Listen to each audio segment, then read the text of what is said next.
Hello, this is Brittany down here at Subaru Puyallup. Just want to showcase how to install a front-facing booster seat in the all-new 2024 Impreza. So let's go on inside.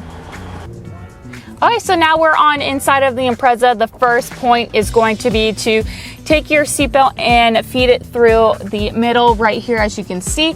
Then we're going to take the seatbelt and click it in. We're going to pull it tight to secure the first point right here.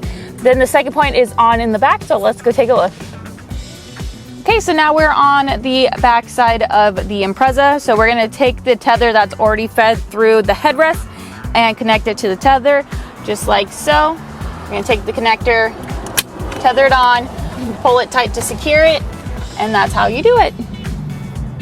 So that's going to be how you install a front-facing booster seat in the all-new 2024 Impreza. If you have any questions at all, you can always visit us at 720 River Road or SubaruPuyallup.com.